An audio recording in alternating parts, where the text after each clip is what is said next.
She didn't just friend zone you, she disarmed you.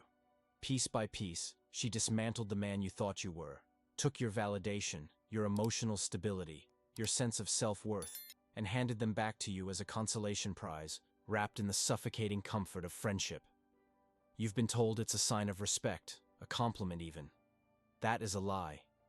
It is the most profound form of disrespect a woman can show a man she knows desires her. It is a declaration that you are safe, predictable, and utterly non-threatening. You are a utility, not a destination. You are the harbor, not the storm she secretly craves. She didn't just say no. She exposed the flawed foundation of your entire strategy. Your kindness was not a virtue, it was a bid. Your support was not a gift, it was an investment. Your constant availability was not a strength, it was a symptom of a life with no greater purpose. Every "I'm here for you" was a silent plea, a transaction you were never told you were losing. And when the moment of truth came, the moment you finally laid your cards on the table, she looked at you, not with desire, but with a gentle, soul-crushing pity. She looked at you like a child who had offered his life savings of pennies for a kingdom. Picture the scene. You know the one. It replays in your mind in the dead of night. The low hum of the party, the scent of alcohol and perfume in the air. You'd been her shadow all evening, her confidant, the one she came to when the more exciting, more dangerous men disappointed her. You were her rock. Her words, not yours. And you clung to that title like a badge of honor, believing it was the path to her heart. You listened to her problems, you validated her feelings, you built her up, all while your own intentions festered beneath the surface. Then you saw your opening, a quiet corner, a moment of shared laughter you misinterpreted as intimacy. You took the plunge. The words rehearsed 1,000 times in your head, tumbled out, clumsy and soaked in need. And then, silence. Not a dramatic, cinematic silence. A clinical, sterile silence. The world didn't stop. It just became painfully clear. You watched her process your confession, not as a revelation of a potential lover, but as a sudden, inconvenient complication. The soft smile, the gentle touch on your arm. It wasn't a prelude to a kiss. It was a de-escalation tactic. It was the emotional equivalent of a pat on the head. "Oh, you know I could never see you that way," she said. The words a perfect, clean incision. "You're too important to me. You're like a brother." And in that single sentence, you were neutered. You were relegated to the role of a eunuch in the court of her life. You stood there, a ghost at the feast, watching as she turned and effortlessly re-engaged with the very world from which you had just been exiled. You didn't just get rejected, you were rendered invisible. You became irrelevant. The ancient strategist Sun Tzu wrote, "The supreme art of war is to subdue the enemy without fighting." You have been fighting the wrong war. You have been trying to win her affection through service and submission, when the real battlefield was never between you and her. The war is within you. It is a war against your own compliance, your own fear of standing in your power, your own willingness to trade your masculine core for a scrap of female approval. You have been trying to convince her of your value, when you should have been building a value so undeniable, so self-evident, that her opinion becomes irrelevant. The game is not about being the nicest guy in the room. It's about being the most powerful presence. Power isn't loud, it isn't aggressive. It is the quiet, unshakable certainty of a man who knows his own worth. A man whose purpose is so vast that the validation of any single person is a drop in the ocean. What if that humiliation wasn't an ending, but an initiation? What if that crushing rejection was not a verdict on your worth, but the key that unlocks the prison you've built for yourself? What if you could take that moment of absolute powerlessness and weaponize it? What if you could learn the unspoken rules of the game, the rules of frame control, of gravitational presence, of purpose-driven detachment, and rewrite your reality from the inside out? The man she rejected is not the man you have to be tomorrow. But the transformation requires you to burn the old you to the ground. It requires you to stop asking for respect and start commanding it through your very existence. Before we dismantle the architecture of your old self and rebuild you from the ground up, I need you to commit. If you are ready to stop being the shoulder to cry on and become the man she can't stop thinking about, subscribe to this channel right now. Hit that like button to signal that you are declaring war on your own weakness, and turn on all notifications so you don't miss a single strategy in the arsenal we are about to build. And in the comments below, I want you to answer this.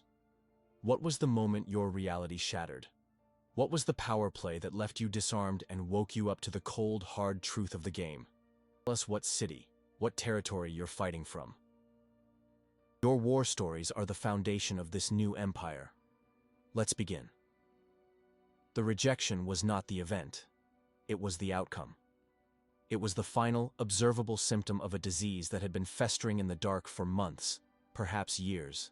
What you are experiencing is not the pain of a single wound, but the systemic failure of your entire operational strategy. We are not here to put a bandage on that wound.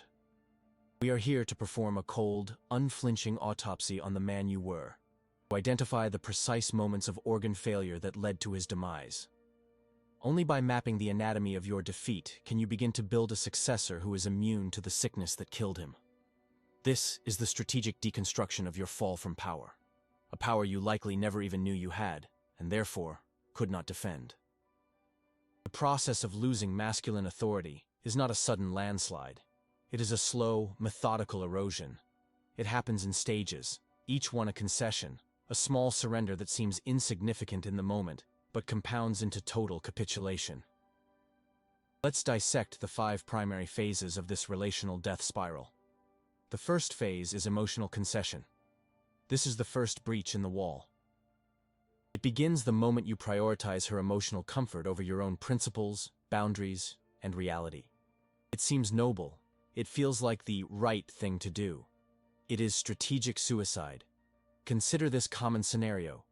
You make plans for 8 o'clock. She arrives at 9:30, offering a vague, almost dismissive apology about losing track of time. The man who holds his ground, the man who respects his own time, would address this. Not with anger, but with a calm, unshakable frame. A simple, punctuality is important to me. Let's make sure this doesn't become a habit. This is not an attack. It is a statement of value. It communicates that his world does not revolve around her whims. But you didn't do that. You smiled and said, "No problem at all. I'm just happy to see you." In that moment, you taught her a critical lesson. Your time is worthless. Your standards are negotiable. Your boundaries are imaginary lines she can cross at will. She tested the fence, and you held the gate open for her. She tested. You yielded. She won. This happens in 1,000 microtransactions. You wanted to watch an action movie. She pouted and said she preferred a romantic comedy. You conceded. You wanted to save money for a personal project. She expressed a desire for an expensive, unplanned weekend trip. You conceded. You expressed an opinion on a topic, and she challenged it with emotional reasoning.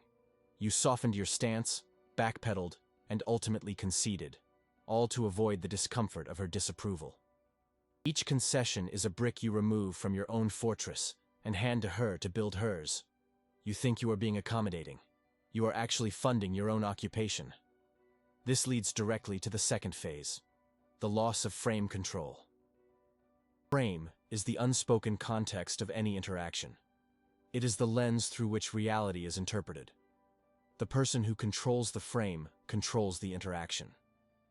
When you continuously make emotional concessions, you are surrendering your frame and agreeing to live inside hers. Her reality becomes the dominant reality. Let's look at a classic example. She becomes distant. Her texts become shorter. Her affection wanes. Your reality, based on the evidence, is that something is wrong. The logical, masculine response is to create space, to pull back your own energy, and focus on your mission, forcing her to either address the distance or watch you drift away. This creates a vacuum that she must choose to fill. But the man who has lost his frame does the opposite. He panics. He accepts her frame, which is often projected through silence or a simple, "I'm just tired." He begins to operate within that flimsy narrative. He asks, "What's wrong? Did I do something? Please talk to me." He is now a supplicant, begging for entry into her emotional world. He has accepted her premise that the problem is external, and that he is likely the cause. He has handed her all the power. Her silence is dominance, not inattention. While you are desperately trying to interpret her every pause, her every short reply, she is watching you. She is gauging your reaction. Your anxiety feeds her control. She is testing your emotional stability, and your frantic attempts to fix the situation are broadcasting a single message. My emotional state is entirely dependent on you. When you chase her for an explanation, you are confirming that she is the prize and you are the bidder. A man with a powerful frame doesn't chase. His presence is the prize. She pulls away, he continues to move forward in his own life, on his own purpose. His frame is that his mission is the most important thing in his world. She is either on that train with him, or she is left at the station. He never, ever stops the train to beg someone to get on board. Once your frame has collapsed, you enter the third, and perhaps most pathetic phase, the addiction to validation. Having outsourced your sense of well-being to her, you now require her constant approval to feel stable. Your actions are no longer driven by your own values or goals, but by a desperate need for a positive reaction from her. You become a performer, and she is the one-person audience you are desperate to please. You text her "good morning" not as a genuine sentiment, but as a bid for a warm reply that will set the tone for your day. You post a picture of yourself on social media, not because you feel confident, but because you are waiting, watching, hoping she will be the one to like it. You buy her gifts she never asked for, not out of pure generosity, but as an investment you hope will pay dividends in affection. You become overly agreeable, laughing a little too hard at her jokes, nodding enthusiastically at opinions you don't actually share. You are a ghost, a hollowed-out man haunting her periphery, hoping for a scrap of recognition. This is the core of the nice guy pathology. Your kindness is not authentic, it is a covert contract. You are providing a service, emotional support, constant availability, endless validation, and you expect to be paid with intimacy and desire. But you never wrote down the terms of the contract. You never had the courage to state your intentions clearly. So when she doesn't pay up, you feel cheated. But you were never in a negotiation. You were just giving things away for free, hoping she would one day value the giver. She will not. People do not value what they get for free. They value what they have to earn. She tested you, and you failed. You showed her you were willing to trade your entire identity for a pat on the head. This addiction inevitably devolves into the fourth phase, emotional dependency. At this stage, you are no longer a partner in any meaningful sense. You are an emotional satellite, caught in her gravitational pull. Her mood dictates your mood. If she has a bad day, you have a bad day, consumed with the task of trying to cheer her up. If she's happy, you feel a temporary sense of relief, a brief reprieve from the anxiety of her potential disapproval. You have become her emotional janitor, constantly cleaning up her negative feelings while neglecting your own. You walk on eggshells. You filter your thoughts, your jokes, your very personality through the lens of, what will she think of this? You have given her an invisible leash, and she can jerk it at any time with a sigh, a moment of silence, or a critical glance. This is where you begin to apologize for things that are not your fault. She's upset about something at work and takes it out on you. You find yourself saying, "I'm sorry you're feeling this way," and then, "I'm sorry. What can I do to make it better?" You have accepted responsibility for her emotional state. This is the ultimate surrender. When you apologized for an offense you did not commit, you signed your unconditional surrender. You communicated that her emotional reality is more valid than objective truth. You are now a utility. You are the reliable car that always starts, the comfortable chair that's always there. You provide comfort, but you inspire zero excitement. You are safe. And for a woman who secretly craves the storm, safe is a death sentence for desire.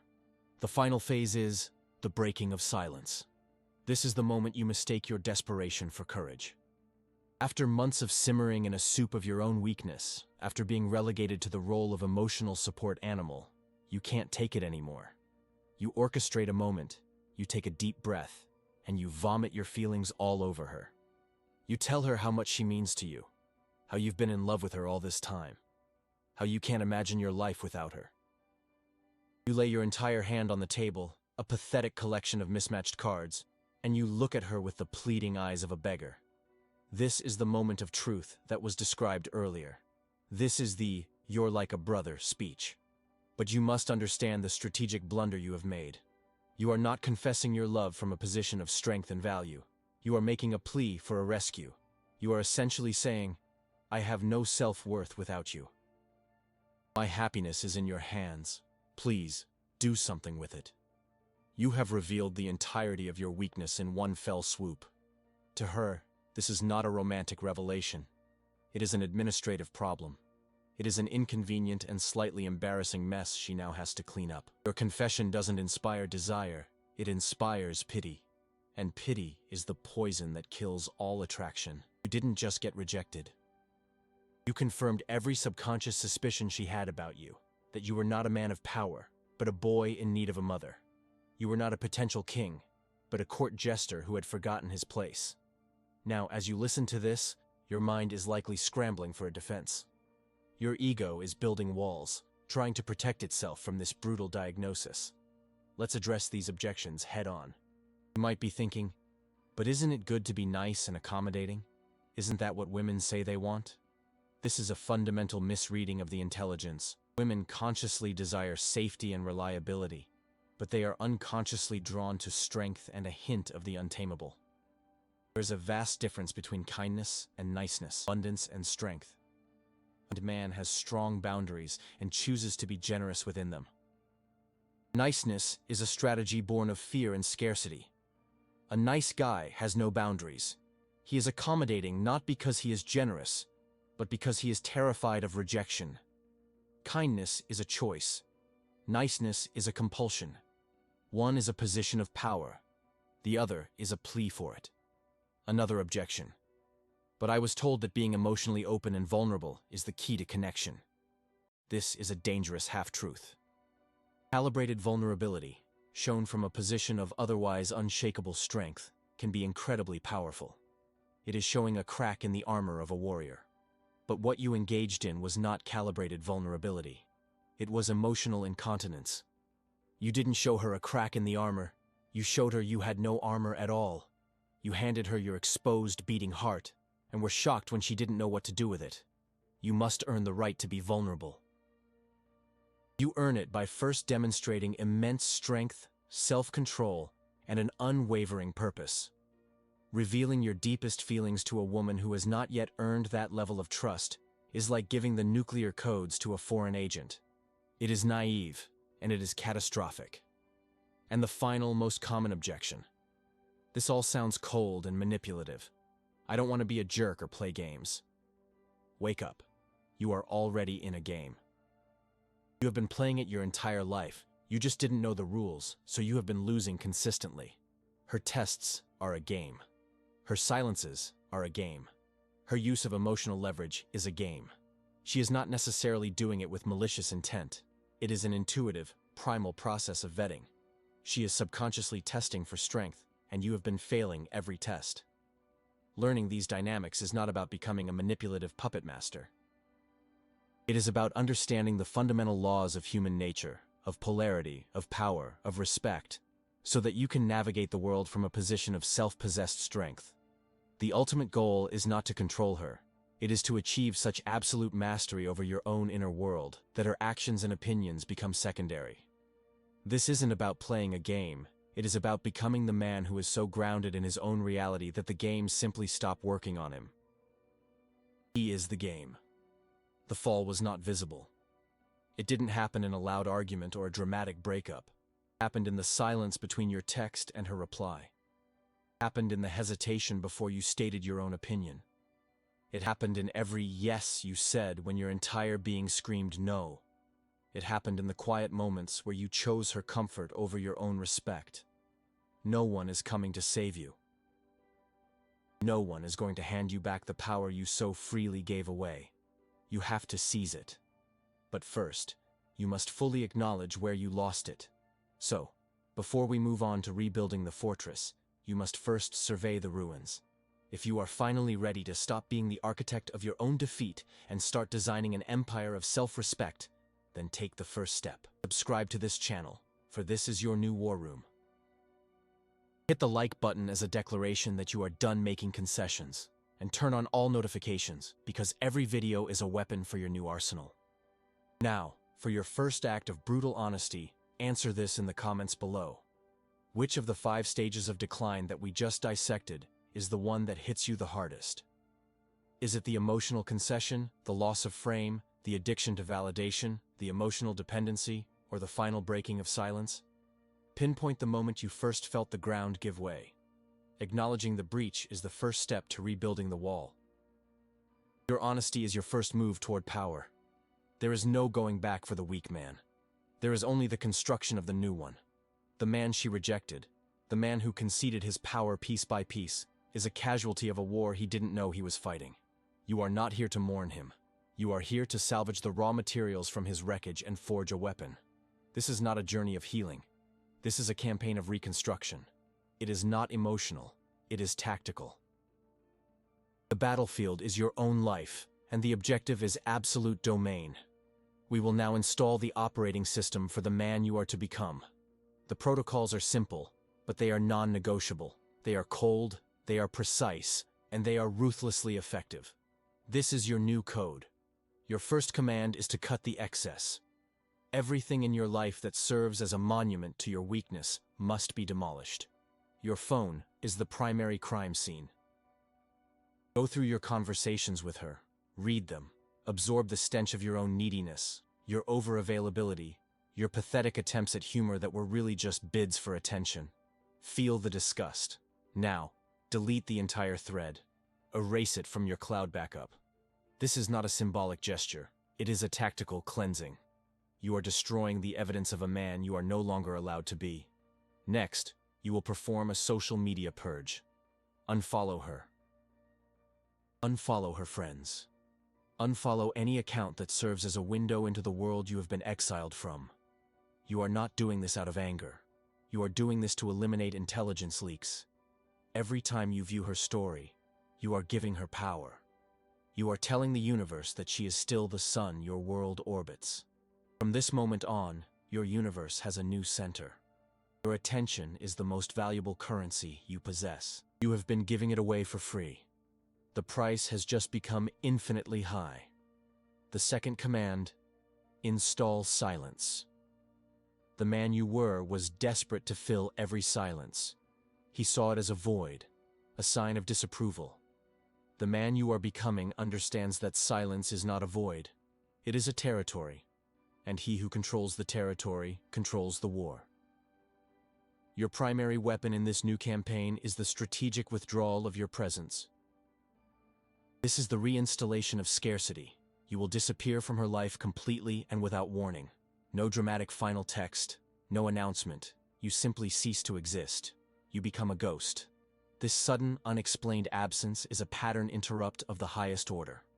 She is accustomed to your constant availability, your predictable orbit. When that orbit collapses, it creates a vacuum. Human nature, and female nature in particular, abhors a vacuum. Your mind will race to fill it. What happened? Is he okay? Is he with someone else? Did I miscalculate? For the first time, you are occupying real estate in her mind not as a comforting utility, but as an unsolved problem, an enigma. And nothing is more compelling than an enigma. Do not reconquer. Replace with a sharper silence. Your absence must become a statement more powerful than any words you could ever utter. When the inevitable happens, and it will happen, you must be prepared. She will reach out. It may be a week, it may be a month. It will come in the form of a casual, low-investment text. A meme, an inside joke, a simple, "Hey, how have you been?" This is not a peace offering. This is a probe. It is a test to see if you are still on the leash. The old you would have seen this as a sign of hope. Your heart would have pounded, and you would have replied within seconds, a flood of eager, pathetic words. You would have failed the test instantly. The new you will see this probe for what it is, an attempt to reassert control. Your response will be dictated by the new protocols. Protocol 1. You will not respond for at least 24 hours. Let her probe sit in the silence. Let her wonder. Let her check her phone again and again. You are teaching her, through inaction, that her access to you is no longer immediate. It is conditional. It is earned. Protocol 2. When you do respond, your interaction will be minimal and unpredictable. Your reply should be 3 to 5 words. It must be polite but utterly devoid of emotion. It must answer the question and nothing more. It must not ask a question in return. You are not opening a conversation. You are closing a loop. She texts, "Hey, how have you been?" After a day, you reply, "Doing well. Hope you're good." That is all. You have confirmed you are alive, and you have given her absolutely nothing to work with. You have become a black wall. She can throw her emotional hooks at you, but they will find no purchase. You are demonstrating, not explaining, that your world no longer revolves around her. You are an absence that has weight, not a presence that begs. This brings us to the most critical phase, the reconstruction of your empire. The silence and scarcity you have created are not the end goal. They are the strategic clearing of the land upon which you will build your fortress. While you are a ghost in her world, you must become a titan in your own. This is a total focus on hierarchy. You will attack 4 fronts simultaneously. First, the physical. You will go to war with your body. The gym becomes your temple and your training ground. You are not there to get toned. You are there to forge armor. Every rep is an act of defiance against the weak man you left behind. You will push past pain. You will build discipline. You will transform your physical presence into one that commands respect before you even open your mouth. Second, the financial. You will become obsessed with your mission. Your career, your business, your investments, this is your campaign. Money is simply the score. Your relentless focus on your purpose is the ultimate display of masculine energy. A man with a mission is a force of nature. A woman cannot be the center of a man's life if his life is a hurricane of ambition. She can either join the storm or be swept away by it. Third, the social. You will audit your circle. Any man in your life who echoes your old weakness, who complains and supplicates, is a liability. Cut him out. You will actively seek out and build alliances with men who are stronger, richer, and smarter than you. Your value is a reflection of your tribe. Surround yourself with lions, and you will learn to hunt. Fourth, the symbolic. You will fortify your mind. Read the Stoics. Read military strategy. Read biographies of great men. Turn off the noise of modern culture and consume the wisdom of the ages. Your mind is the command center of this entire operation. It must be sharp, ruthless, and unshakable. This entire process is a plan, not a hope. Hope is the strategy of the powerless. You are now the strategist. You are the architect. You do not hope she notices the changes. You build a reality so powerful that her opinion of it becomes irrelevant. The goal is not to win her back. Let me be clear. The woman who friend-zoned you is not the prize. She was merely the catalyst. She was the drill sergeant whose cruelty inadvertently forged a warrior. The prize is the man you become. The prize is the absolute, unshakable self-possession that comes from building an empire of your own making. The ultimate power move isn't making her want you. Reaching a state where her wanting you is a pleasant, but ultimately non-essential data point in your life. A man who wants to be loved will be discarded. A man who imposes his presence will be feared. And by feared, I do not mean terror. I mean she will develop a profound, almost reverent respect for your power, your boundaries, and the sheer, untamable force of your purpose. If you are ready to stop being a variable in someone else's equation and become the constant they must solve for, then your indoctrination must continue. Subscribe to this channel, for this is your new command center. Hit the like button as a salute to the death of your old self, and activate all notifications, because every dispatch is critical to your campaign. Now, report for duty in the comments below. What is the one area of your life, physical, financial, social, or mental, that you will declare war on starting today? Name your target. This is not a comment. It is your public declaration of intent. This is where you sign your name in the book of war. The man she knew is dead.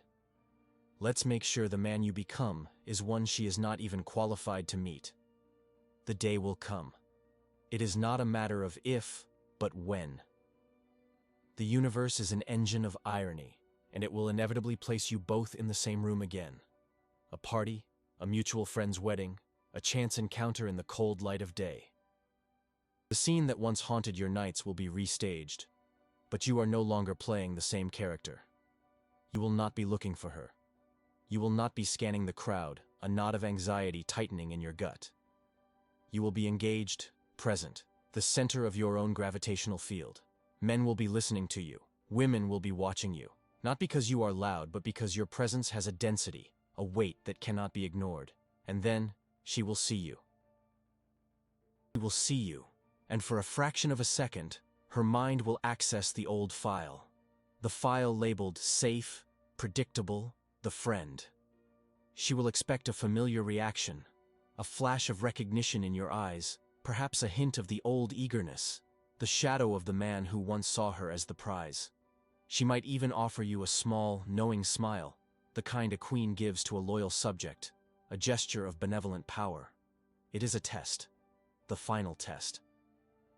It is her subconscious probe, reaching out to see if the old controls are still active. And in this moment, the entirety of your transformation will be revealed not in what you do, but in what you don't. Your eyes might pass over her. You might offer a brief, polite nod of acknowledgement, the same you would give to a stranger who held a door open for you.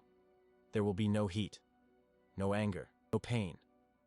But more importantly, there will be no contrived coldness. There will be nothing. You will be a placid lake where she expected to see her reflection, and she will find only the sky. You will then turn your attention back to your conversation, back to your world, back to your mission, without a second thought. The dismissal will be so complete, so effortless, so profoundly indifferent, that it will hit her with the force of a physical blow. It is in this moment that she will understand. The game is over. But she will also realize, with a chilling certainty, that you didn't just win. You simply stopped playing. You flipped the entire board over, and you walked away from the table without ever looking back. This is not revenge. Revenge is an emotional transaction. It is a desperate attempt to balance a scale that no longer exists in your reality. Revenge implies that the other person's actions still have power over you, that their pain would bring you pleasure. That is the logic of the slave. You are a sovereign now. Her emotional state is as irrelevant to you as the politics of a distant, forgotten kingdom. Your victory is not in her regret. Your victory is in your own freedom. The emotional chains she used to hold you, the validation, the approval, the hope, you did not break them. You simply let them fall to the ground because you realized they were never attached to anything. They were phantom limbs of a past self. The man she knew is dead. You are the ghost at his funeral, and you feel nothing. The ultimate power is not making her want you again. It is building a life so magnificent, an empire of purpose so vast and compelling, that her wanting you or not wanting you becomes an insignificant detail. It is a footnote in your grand strategy. You must understand this. The respect you craved was never hers to give. It was always yours to command. You do not command it with words, with pleas, or with grand gestures. You impose it with your absence. You impose it with the sheer, undeniable weight of your accomplishments. You impose it with the cold, hard discipline of your focus. You become a man whose time is so valuable that a conversation with him is a privilege, whose attention is so focused that to receive it is an honor, and whose purpose is so clear that to be a part of it is a calling. She didn't just friend-zone you. She gave you the key to your own prison. The humiliation was the fire that burned away your weakness. The pity in her eyes was the catalyst that forged your resolve. She was not the villain in your story. She was the unwitting architect of your ascent. She played her part perfectly. And now her part is over. There is no sequel. There is no redemption arc. There is only the forward march of your legacy. You will move on to build, to conquer, to create. You will find a woman who is drawn not to your need, but to your strength. A woman who is worthy of entering the fortress you have built, not one who was merely a guard at the gates of your old prison. And one day, perhaps years from now, she will think of you. She will hear of your success. She will see a picture of you, a man she barely recognizes, his eyes filled with a fire she never knew how to ignite. And she will feel a pang of something she cannot name. It will not be love. It will be the ghost of a possibility, the faint, haunting echo of a door she closed without ever knowing what kingdom lay on the other side. She will not be a memory to you. You will be a question to her, a question that will remain forever unanswered. If you are ready to become the architect of your own silence, the master of your own domain, then this is your final command. Subscribe to this channel and forge your allegiance to strength. Hit the like button to signal that you are no longer a player in anyone else's game. And activate all notifications, for the war against mediocrity is waged daily. Now, for your final declaration. Answer this in the comments below. When you finally walk away from the game board, what is the first thing you will build in its place? The day she doubts who you've become, it will already be too late.